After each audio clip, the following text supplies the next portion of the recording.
Mari kita berdoa sebelum dengar firman Tuhan. Kita berdoa. Ya Tuhan, dalam kemurahan-Mu, kami anak-anak-Mu, baik hamba-Mu bersama para pemimpin dan karyawan keluarga PT Tarian Tair Sada bersekutu bersama, memuliakan Tuhan mendengar firman-Mu, sebab kami percaya hidup kami, kerja kami, juga bersumber pada kasih karunia Allah.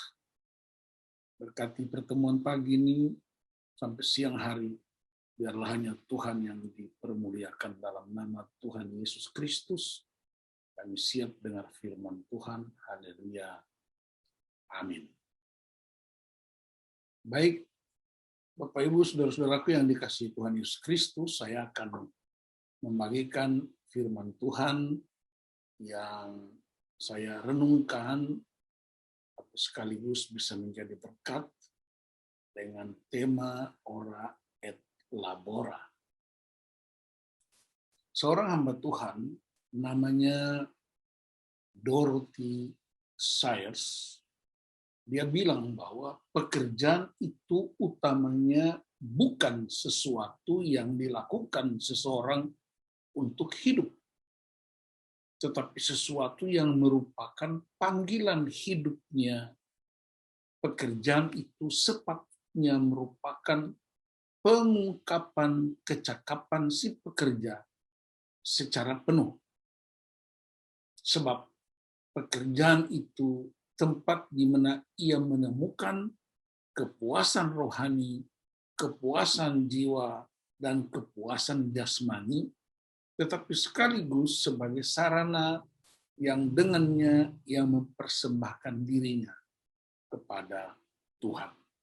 Jadi pekerjaan apapun yang kita jalani ya, dalam kehidupan sehari-hari, bukan sekedar menyelesaikan tugas, bukan supaya kita sekedar hidup, tetapi adalah sebuah special calling di mana kita menemukan kepuasan-kepuasan kita, kepuasan rohani, kepuasan jiwani, dan kepuasan jasmani sebagai tanda bahwa kita mempersembahkan diri kita kepada Tuhan. Nah, ayat yang saya gunakan ialah 2 Tesalonika 3 ayat 1 sampai 15, tetapi saya hanya meminta Bapak Ibu untuk kita renungkan 2 ayat. Ayat-ayat yang lain saya harap bisa dibaca nanti setelah ibadah atau di rumah. Sebab kamu sendiri tahu bagaimana kamu harus mengikuti teladan kami, karena kami tidak lalai bekerja di antara kamu. Dan tidak makan roti orang dengan percuma, tetapi kami berusaha dan berjerih payah siang malam, supaya jangan menjadi beban bagi siapapun di antara kamu. Nah, dalam jemaat di Tesalonika ada beberapa peristiwa. Orang-orang yang berusaha hidup bagi Tuhan pasti memiliki musuh. Orang-orang yang tidak suka. Ada tipu daya iblis yang tidak suka orang yang hidup dalam Tuhan. Dan Rasul Paulus berkata, senjata kita ialah doa, supaya firman Tuhan terus diberitakan. Yang kedua, di jemaat Tesalonika diajarkan supaya orang punya keyakinan yang kokoh. Kesetiaan Tuhan kepada kita adalah dasar kesetiaan kita kepadanya. Jadi kita setia bukan karena kemampuan kita, tetapi kita setia karena Tuhan terlebih dulu setia dengan kita. Dan jika kita mengasihi Tuhan, berarti kita juga taat pada firman-Nya. Ya, dalam 1 Yohanes 5 ayat 3, ya, di situ dikatakan firman itu tidak berat karena kita mengasihi Dia. Sehingga kita akan sabar menghadapi berbagai pencobaan. Nah, kenapa banyak orang tidak sabar menghadapi pencobaan? Karena merasa firman itu adalah beban-beban hidupnya. Yang ketiga adalah terbelakang di mana beberapa prajurit ya, Kristen itu melanggar disiplin, sehingga mesti ada komando militer yang tidak taat pada komandan. Dan Paulus menasihati mereka yang tidak dapat bekerja harus dipelihara oleh orang lain. Ya, mereka tidak dapat bekerja karena keadaan fisik, karena sakit, karena sudah lanjut usia. Tetapi mereka yang tidak mau bekerja harus didisiplinkan. Jadi jangan biarkan teladan buruk orang lain mencegah Anda untuk menjadi teladan yang baik. Hidup kita, kerja kita, respons kita tidak boleh dipengaruhi oleh orang yang buruk lakunya. Oh, dia nggak lakukan, karena itu aku juga nggak mau lakukan. Dia kan langgar rambu lalu lintas, kalau gitu aku juga bisa langgar. Nah, itu yang disebutkan. Supaya jangan meniru teladan buruk, sementara kamu punya kesanggupan untuk melakukan teladan yang baik.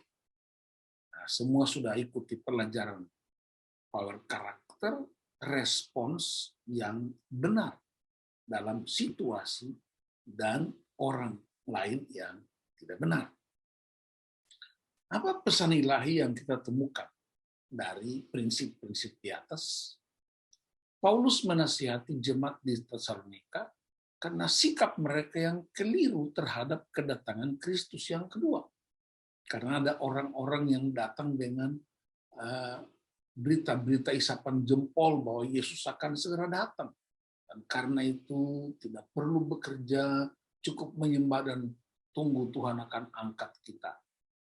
Ya, saya masih ingat peristiwa Bale Endak beberapa belas tahun lalu di Jawa Barat, di mana ada seorang hamba Tuhan yang mengajarkan bahwa Yesus akan datang pada jam sekian, tanggal sekian, dan karena itu banyak orang dari berbagai pelosok Indonesia datang untuk beribadah, menyembah. Mereka jual rumah, jual mobil, bahkan ada yang tinggalkan keluarganya. Di tetangga saya di Ambon bahkan tinggalkan suami dan anak-anaknya. Dan mereka datang ke Bale Endak menyembah. Dan satu ketika dia mengajarkan, ini hamba Tuhan, ini orang Indonesia, ya saya nggak perlu sebut namanya. Lalu hari itu orang kumpul semua, dia bilang lepaskan semua apapun yang ada dari tanganmu, jam tangannya, cincin kawinnya, gelang emasnya, kalungnya, semua dilepaskan. Nanti jam 12, beberapa saat lagi, menyembah dengan sungguh-sungguh. Dan pas jam 12, mereka semua memang terangkat. Tapi bukan terangkat ke surga. Terangkat ke dalam trek mobil polisi dan diantar ke kantor polisi. Nah, itu juga pengangkatan juga. Nah, dan itu terjadi beberapa belas tahun lalu di Bale Endak. Itulah ya pengajaran sesat yang membuat orang di Tesalonika salah mengerti, sehingga mereka meninggalkan pekerjaannya, meninggalkan tanggung jawabnya, dan menantikan kedatangan Kristus sambil berleha-leha, tetapi penuh dengan kegairahan. Mereka membolos dari pekerjaan. Dan itu menyadarkan mereka, Paulus memberi contoh dirinya sendiri. Sepanjang hidupnya, Paulus adalah orang yang bekerja dengan tangannya. Orang Yahudi menjunjung tinggi pekerjaan. Bagi mereka, bagi orang Yahudi, orang yang tidak mengajar anaknya berdagang, itu sama dengan mengajarnya untuk mencuri. Makanya orang-orang Yahudi, anak-anak SMP, sudah punya perusahaan sendiri. Sekarang, kenapa mereka dilatih? Sungguh-sungguh bekerja keras. Paulus adalah seorang rabi terdidik, tetapi hukum Yahudi menetapkan bahwa seorang rabi tidak boleh menerima bayaran untuk pelajaran yang diberikan. Oleh sebab itu, ia harus punya usaha sendiri dan mencukupi kebutuhan sehari-hari dengan pekerjaan tangannya. Ada orang bilang, saya Pak Pendeta, itu orang Yahudi kalau memberitakan firman, itu mereka tidak dapat upah apa-apa. Saya bilang itu kan orang Yahudi, kita ini kan orang Indonesia. Jadi, nah itu memang tradisi dan budaya orang-orang Yahudi. Tapi juga saya percaya banyak hamba-hamba Tuhan juga memutuskan untuk bekerja, memutuskan untuk tidak membebani orang lain dalam pelayanan-pelayanan mereka. Dan saya lihat banyak sekali di gereja-gereja non-Protestan. Paulus mengutip suatu ungkapan, jika seorang tidak mau bekerja, janganlah ia makan. Nanti baca di pembacaan kita tadi. Yang dimaksud di sini adalah orang yang menolak untuk bekerja. Ini tidak ada hubungannya dengan orang yang tidak beruntung dalam mencari pekerjaan. Tapi tidak mau bekerja artinya dia malas. Nah, teladan Yesus sendiri adalah seorang tukang kayu dari Nazaret. Menurut legenda, Yesus membuat alat bajak terbaik di seluruh Palestina, sehingga banyak orang datang dari segala penjuru untuk membelinya. Nah, Bapa kita adalah seorang pekerja keras. Segala sesuatu dikerjakannya dengan kesetiaannya. Bahkan dalam Mazmur 78 ayat 72, Daud menuntun domba-domba dengan ketulusan hatinya dan memimpin mereka dengan kecakapan tangannya. Itu bicara karakter dan kompetensi. Nah, istilah Orayat Labora yang sangat populer, terkenal sampai hari ini, ya, semboyan ini dari bahasa Latin. Labora bukan berarti hanya bekerja, tapi bekerja keras. Karena Orayat Labora artinya berdoa dan bekerja. Dari situ muncul kata bahasa Inggris laborious yang berarti rajin atau menyediakan banyak waktu. Nah, kita tahu dalam abad-abad pertengahan, gereja Protestan itu dianggap sebagai kelompok minoritas. Dan mereka harus bekerja keras untuk memenuhi kebutuhan mereka. Nah, harus bekerja dengan sungguh-sungguh, karena hidup mereka sangat ditentukan oleh pekerjaan mereka. Dalam Alkitab juga kita menemukan bekerja keras adalah kebalikan dari kemalasan. Kemalasan bukan sekedar sifat yang jelek, tetapi dianggap sebagai kejahatan dan dosa. Sehingga manusia diperintahkan untuk bertobat dari kemalasan dan mempraktekkan gaya hidup yang bekerja keras sebagai sebuah kebajikan. Amsal 6 ayat 9-10 adalah salah satu contoh di mana di sana dikatakan orang mengantuk dan tidur yang berlebihan dinilai sebagai tanda kemalasan. Nah, perhatikan, saya ulangi lagi apa yang terjadi pada abad pertengahan, di mana gereja Protestan lahir, dihidupkanlah suatu gaya hidup membaca Alkitab dan berdoa di kalangan umat, sehingga lahirlah pandangan bahwa bekerja keras adalah kebajikan yang alkitabiah. Pada waktu itu orang Protestan sebagai kelompok minoritas harus sering mengungsi untuk mempertahankan hidup. Dan mereka harus mengungsi berpindah-pindah supaya mereka bisa hidup dan bekerja. Maka lahirlah mentalitas kerja keras, ulet, dan hemat. Ya. Di zaman itulah semboyan Orayat Labora mendapat arti yang sesungguhnya. Kehidupan beragama menghasilkan kerja keras. Kekristenan menghasilkan kerja keras. Nah, pengaruh dari etika Protestan inilah terhadap mentalitas kerja keras dibuktikan oleh Max Weber, seorang sosiolog, seorang ahli teologi juga yang juga ahli sejarah, dia juga ahli hukum dagang.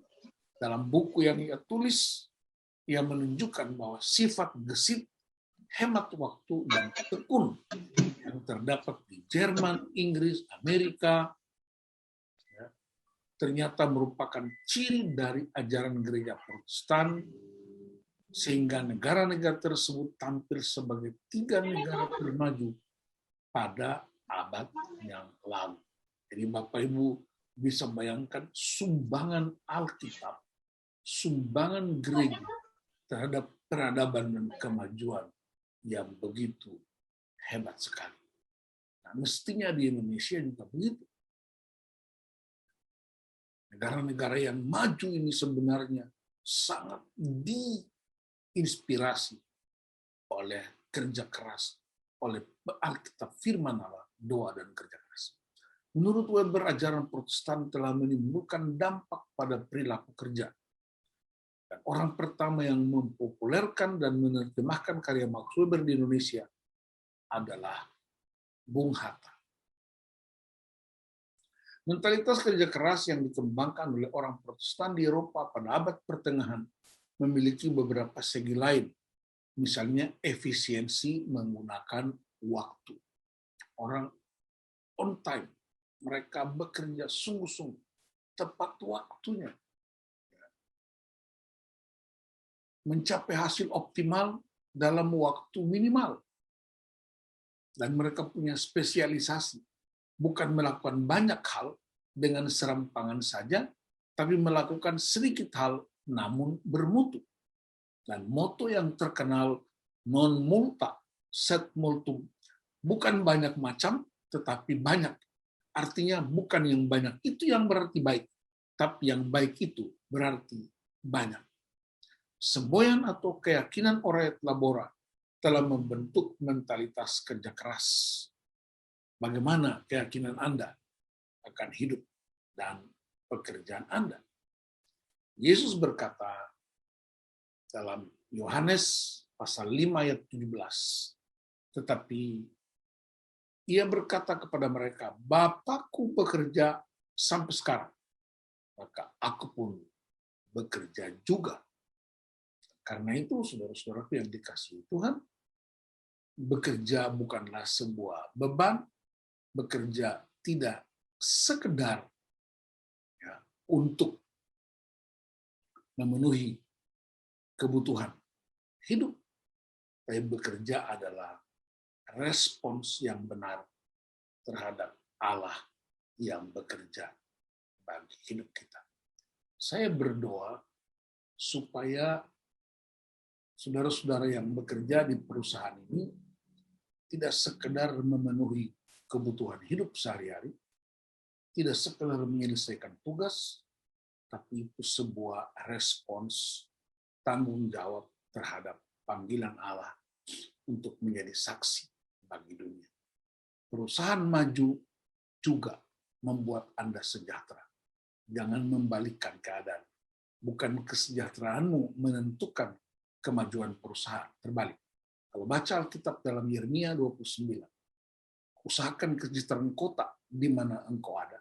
Karena kesejahteraan kota adalah kesejahteraan. Berarti komunitas yang sejahtera akan berdampak pada setiap pribadi. Dan itulah sumbangan kita, sumbangan gereja bagi bangsa kita. Sumbangan gereja bagi kota di mana kita hidup. Sumbangan anak-anak Tuhan bagi komunitas yang hidup. Saya ingin tambahkan beberapa prinsip. Ketika saya merenungkan, tadi waktu saya sampaikan beberapa slide, saya ingat dua istilah yang sangat populer di kitab Yudas, yaitu istilah predator dan istilah parasit. Predator itu orang-orang yang bekerja dengan mengutuki pekerjaan, dengan bersungut-sungut tentang pekerjaan, itu namanya predator. Dia hanya mengambil, dan mengambil. Kemudian dia mengeluh, dan mengeluh.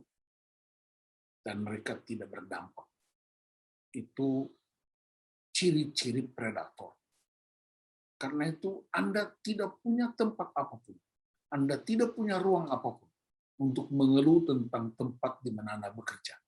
Karena tempat di mana Anda bekerja itu memberi Anda kepuasan spiritual, kepuasan jasmani, kepuasan jiwa. Yang kedua, ada spirit parasit atau spirit benalu. Dalam kitab Amsal 30 ayat 15, dia menggunakan istilah lintah yang punya dua anak perempuan, untukku dan untukku. Dua sifat ini bertentangan dengan prinsip kerja yang ditetapkan oleh Allah, dua sifat ini bukanlah sifat anak-anak kerajaan Allah. Dan karena itu kita mesti tolak tradisi dan kebiasaan predator, kita tolak tradisi dan kebiasaan parasit. Anda hidup di Indonesia, berkatilah Indonesia. Anda hidup di kota manapun, berkatilah kota di mana Anda tinggal. Anda bergereja dimanapun, berkati gereja di mana tempat Anda hidup dan dilayani. Tempat di mana Anda bekerja, berkatilah tempat itu. Dan itulah karakter orang-orang yang mensyukuri keadaan apapun. Tuhan Yesus memberkati Bapak, Ibu, Saudara-saudara, khususnya para pegawai, para karyawan, para pemimpin, untuk menjadikan PT Karyanta tidak sekedar tempat untuk mendapatkan nafkah, tapi sebuah tempat di mana Anda mengekspresikan, menyaksikan karya penyelamatan Allah bagi banyak orang. Mari kita berdoa untuk firman Tuhan. Bapak, terima kasih untuk firman-Mu, hamba-Mu terbatas, tetapi firman Tuhan tidak pernah terbatas. Biarlah hari ini kami semua mendapatkan pencerahan, mendapatkan insight yang baru, mendapatkan inspirasi untuk bekerja sungguh-sungguh tidak sekadar memenuhi kebutuhan, tapi bekerja sebagai alat kesaksian bagi dunia bahwa Tuhan yang kami sembah adalah Tuhan yang bekerja dan berdaulat. Segala kemuliaan buat Engkau di dalam nama Tuhan Yesus. Kami persembahkan firman Tuhan ini. Haleluya. Amin.